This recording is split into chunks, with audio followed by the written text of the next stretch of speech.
Welcome to History of Retina's Leaders and Legends series.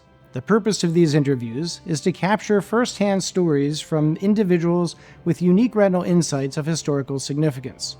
Through these discussions, we hope to provide a fuller understanding of the evolution of the science and practice of retina through the lens of those who have lived it.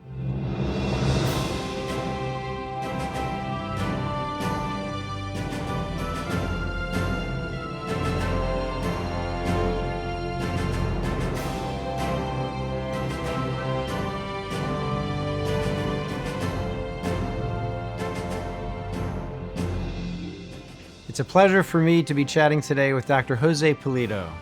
Jose is the Larry A. Donoso, MD, PhD, JD, MBA Endowed Chair at the Wills Eye Hospital and Director of the Henry and Corinne Bauer Memorial Laboratories for Translational Medicine at the Vicky and Jack Farber Vision Research Center at Wills Eye Hospital as well. He's also professor in the Department of Ophthalmology at the Sidney Kimmel Medical College at Thomas Jefferson University, and professor emeritus in the Departments of Ophthalmology and Molecular Medicine at Mayo Clinic. Jose has an extensive research portfolio that is focused on vitreoretinal infection and inflammatory diseases, retinal degeneration, stem cells, checkpoint inhibitors, and immunotherapies. He has published over 350 peer-reviewed ophthalmic papers and numerous books, book chapters, and editorials. Jose earned his bachelor's and master's degrees in chemistry at the University of Chicago, followed by his medical degree at Tulane University. He then did his ophthalmology residency and a chief resident year at University of Illinois at Chicago, after which he completed his retina fellowship at the Bascom Palmer Eye Institute in Miami. In addition, in later years, he went on to complete an MBA at the University of Iowa, an ocular oncology fellowship at Wills Eye Hospital, and an MPH at the University of Illinois at Chicago. He holds more than a dozen patents and has won awards and honors way too numerous to list here. Jose, thanks so much for joining me today. It's my pleasure. So Jose, before we get to retina, take us back to your childhood. You were born in 1956 in Cuba. Your family came over to the United States when you were age 5, but tell me about growing up in Cuba. What was it like there? What was your family life like?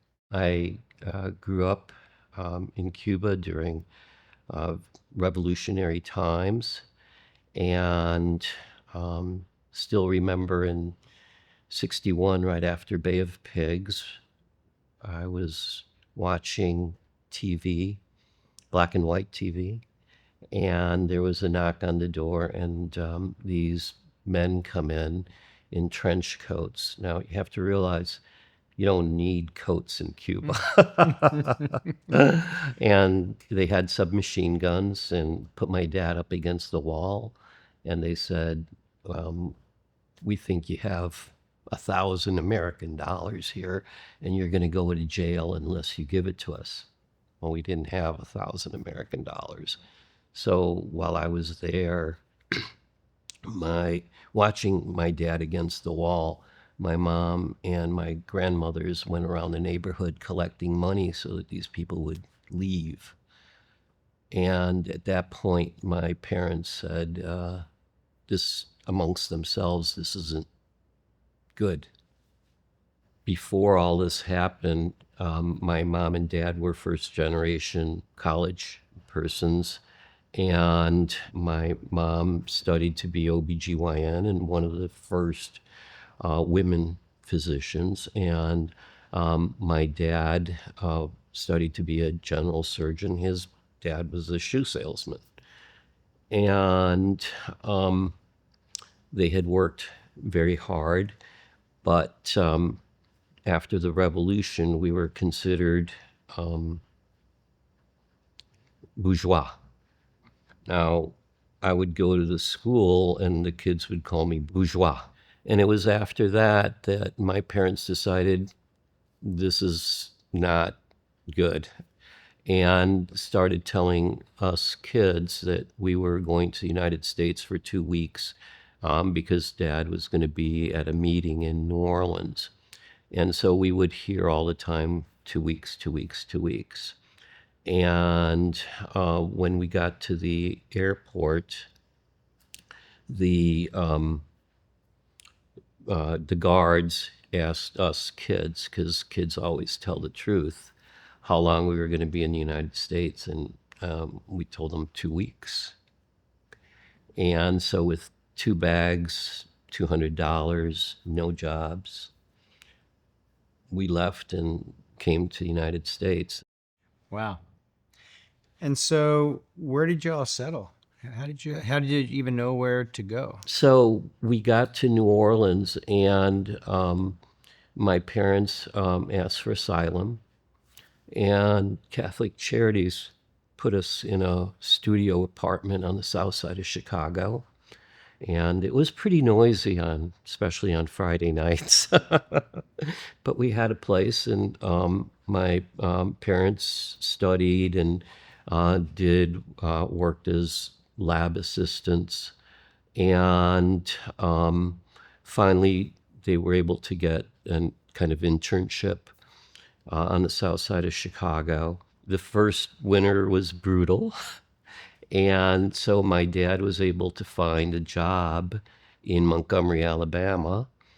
But this was 1963, and we had no clue what Montgomery. We just thought it was warmer. So my parents said we're moving there. But we realized that it was better to be Hispanic and cold than Hispanic in the South. So we moved back to Chicago, and my dad was able to get a residency in Evanston, and we moved up to Evanston. So here was a guy who had been a full professor, written a book in surgery in Cuba, now being a resident again.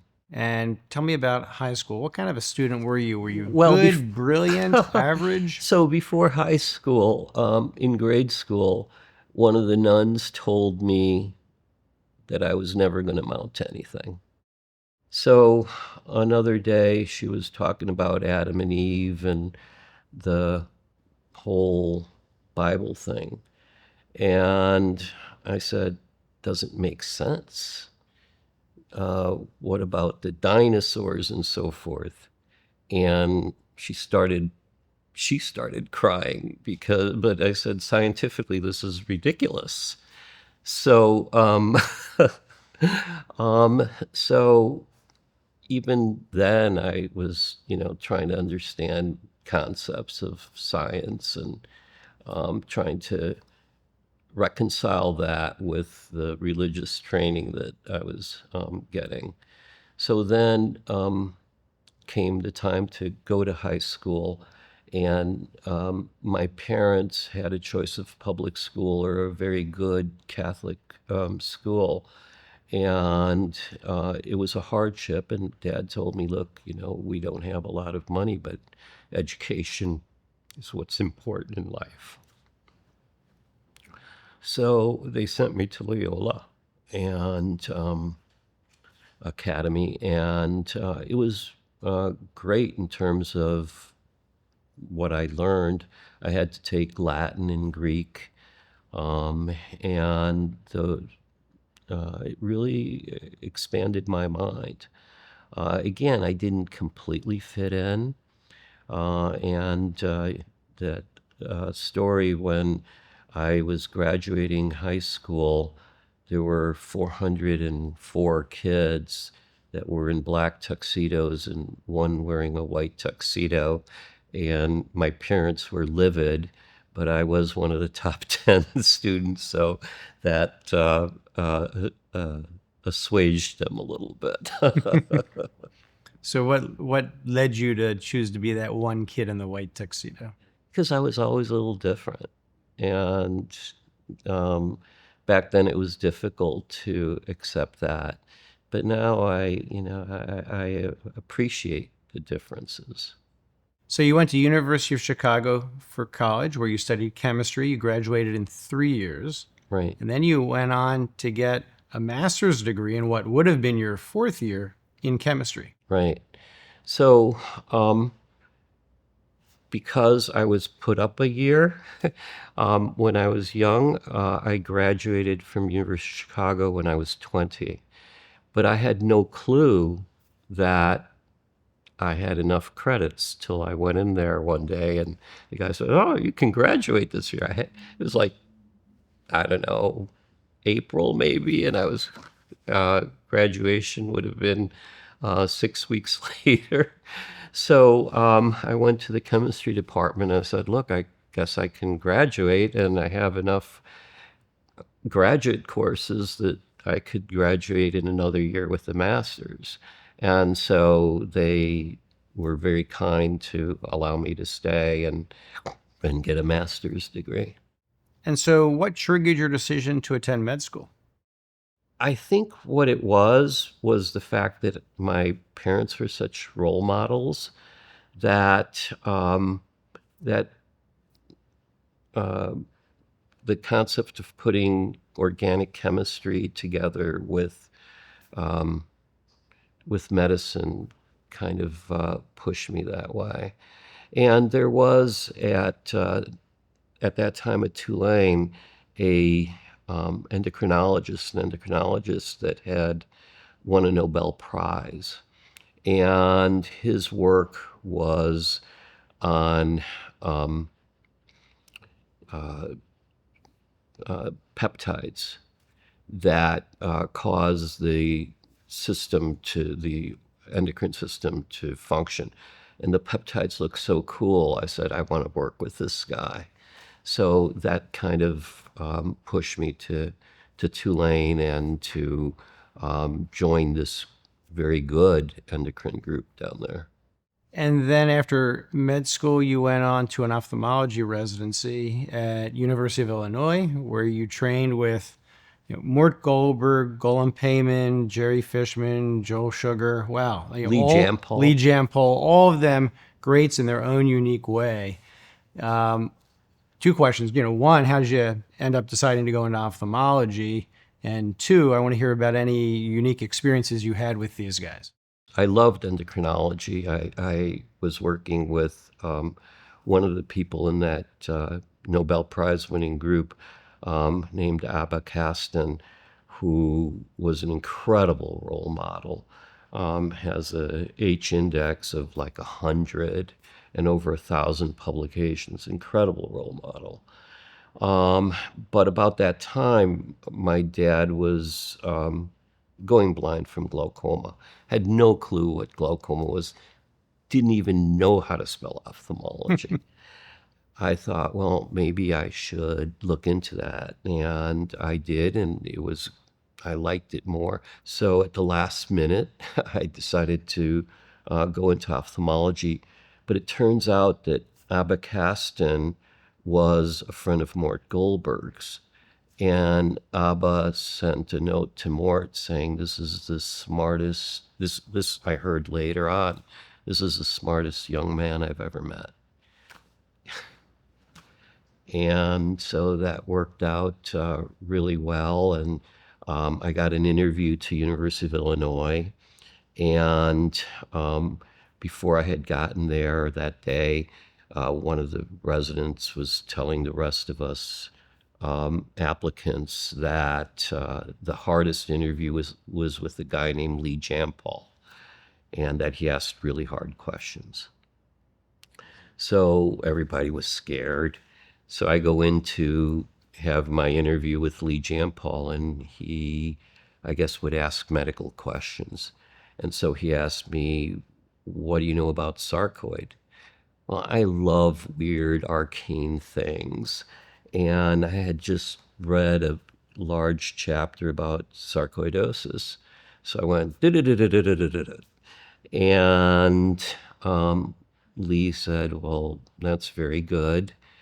And I was feeling so good about it. I said, "Ask me more questions." And so we got off on some more questions. And Lee to this day tells people how I was the only person to ever ask him to ask more questions. So tell me about the Friday night during your ophthalmology residency when a rabbit, an optometry resident, and an experimental antiviral drug changed your life. Oh, it totally changed my life in so many ways. So at that time, there was a new disease called AIDS. And we were just starting to find out that it was caused by a virus, HIV. And unfortunately, at that time, there were no treatments. And these people would die that were affected by AIDS would die within 6 months or so. But about 40% would go blind with still about 3 months left before they would die. And as a resident, we would see these patients.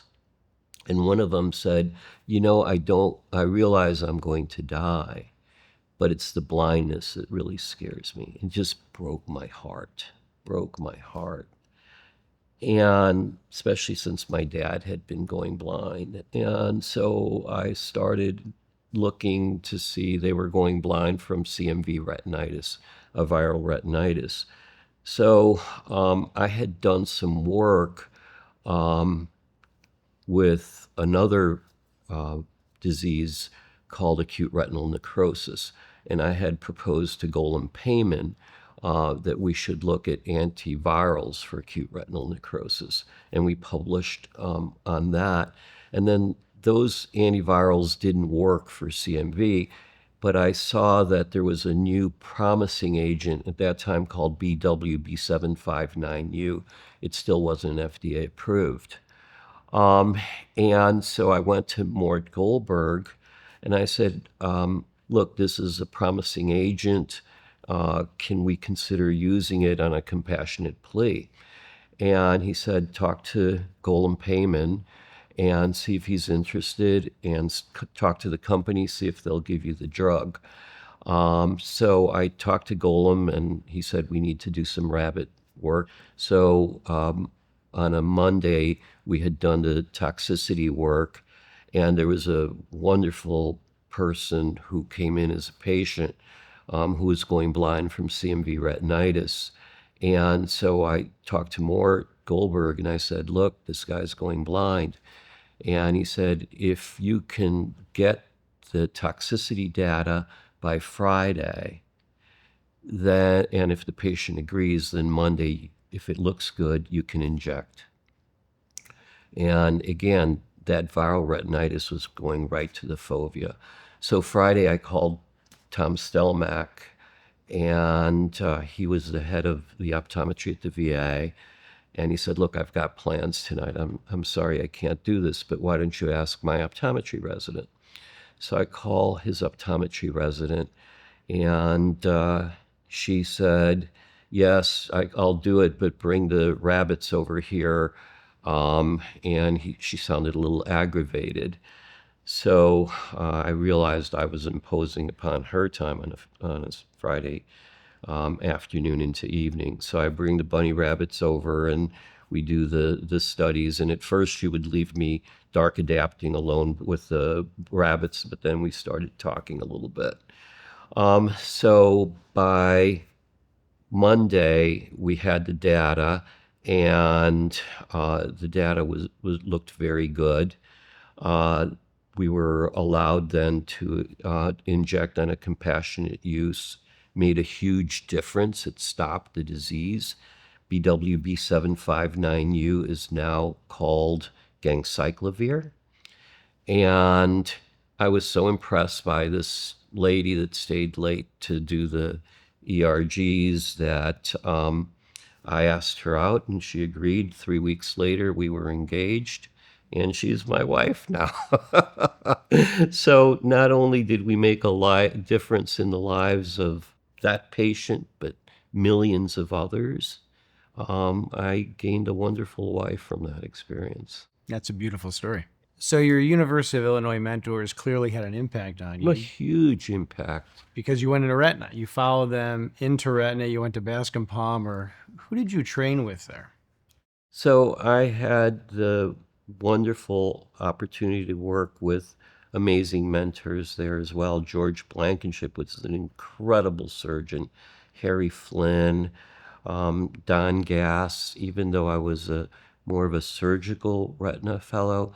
Don Gass was so nice, and he'd bring me in to show me cases, and he had an incredible ability to see things that I just initially couldn't, but he helped me see them as time passed. And John Clarkson, it was a really great experience.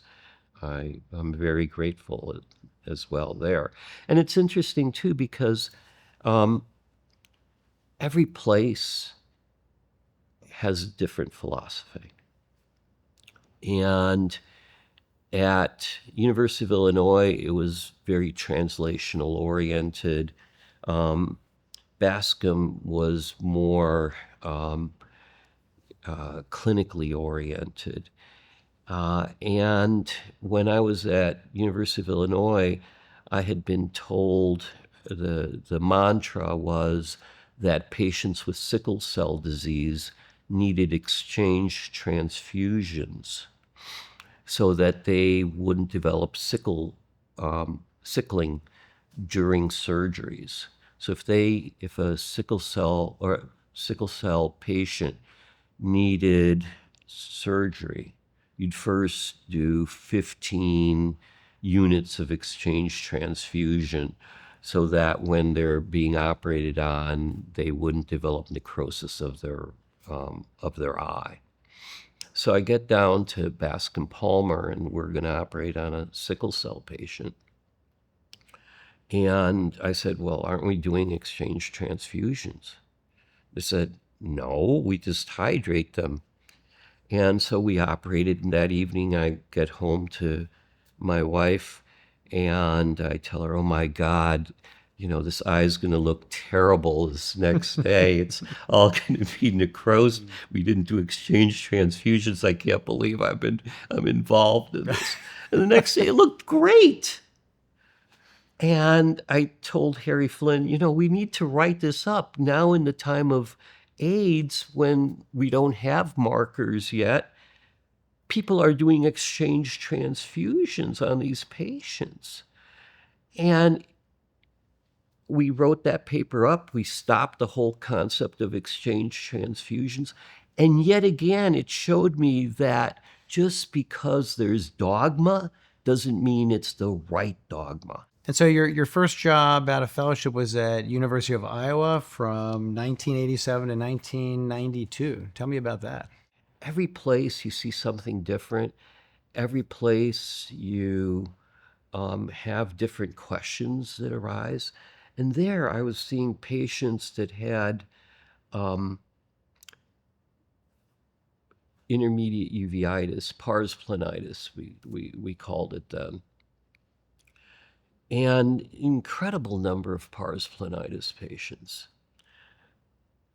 And some of them either had multiple sclerosis or had multiple sclerosis in the past or had family members that had multiple sclerosis. And so I thought, what a interesting association. And so I was able to convince some colleagues to do HLA testing for them. And we found that there was a relationship between the multiple sclerosis and the optic neuritis because they shared the same HLA type. And we also showed that there was a strong relationship between having pars planitis and then subsequently developing multiple sclerosis. And that was a major finding because then you realized that you needed to do MRIs on these patients to see whether this was happened or had a chance of happening. Furthermore, from there, I moved to Milwaukee, and with colleagues in Milwaukee, we showed that these patients had a higher incidence of smoking, and that the smoking also is related to the multiple sclerosis and the optic neuritis. So very grateful for the places that I was at. because in each one there was a challenge that had to be answered. And so after University of Iowa, you moved to the Medical College of Wisconsin from what, 1993 to 1998? Correct. And what led to that transition?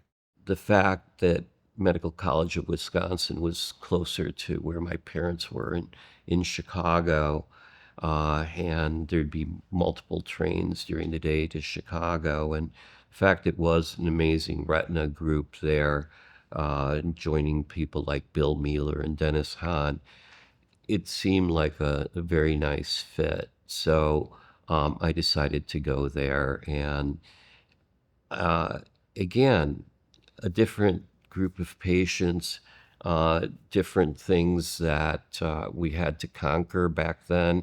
It was severe proliferative diabetic retinopathy, and even more learning. And at that time, I was taking actually graduate courses in immunology, besides doing my medical work. And that has subsequently helped me tremendously.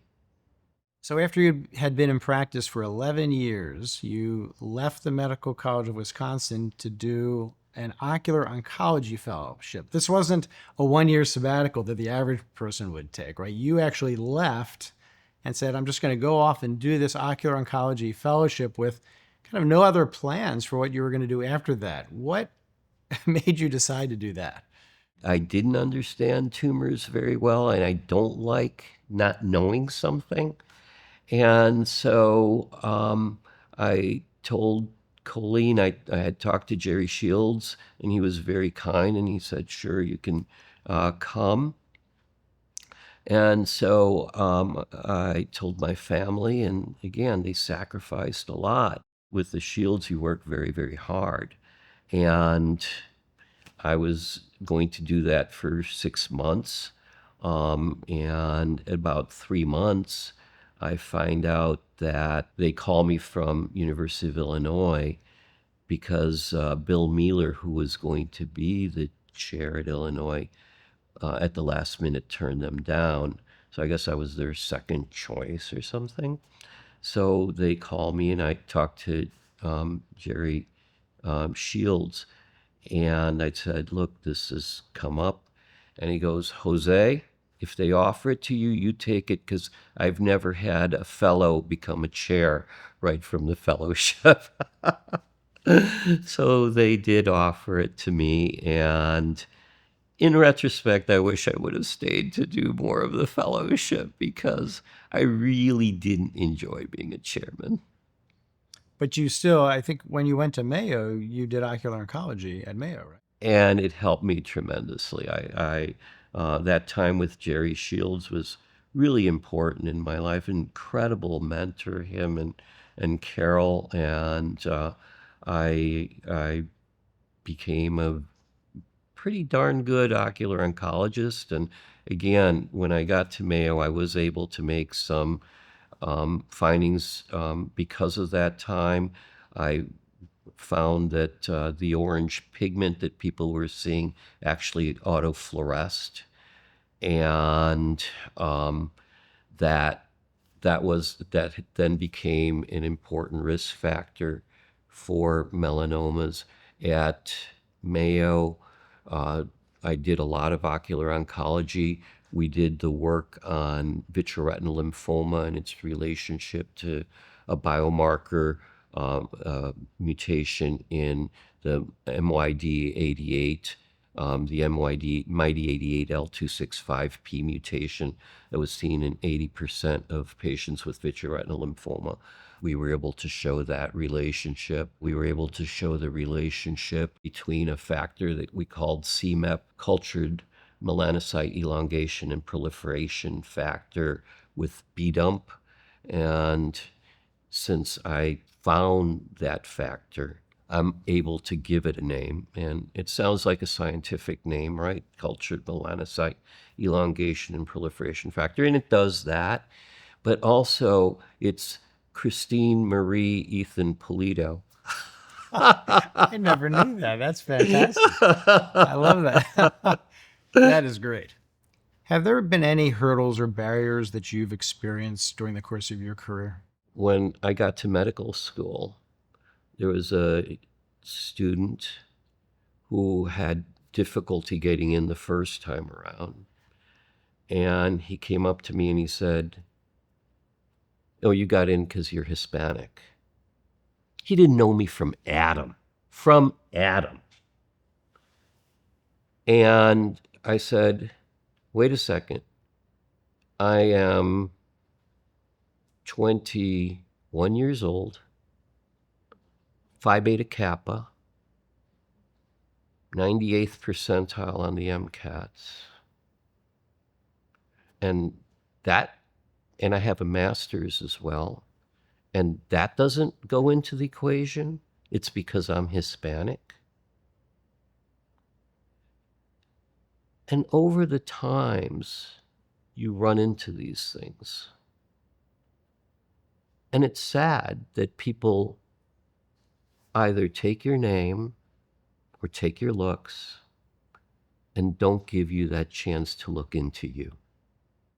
So, what's the primary message you'd like to leave for people viewing this interview now, in 10 years, in 50 years? So I think the important thing is that immigrants make a difference. Immigrants work harder. Their bar is much higher for acceptance, but they can make a difference. It's diverse thinking. It's thinking in ways that the majority don't think, and putting that difference with what the majority thinks together, that's what drives forward thinking. Don't be the 404 people that wear black tuxedos. Be the white one. Wow, that is such an appropriate way to end this interview. Thank you. Thank you, John, for the opportunity to be here.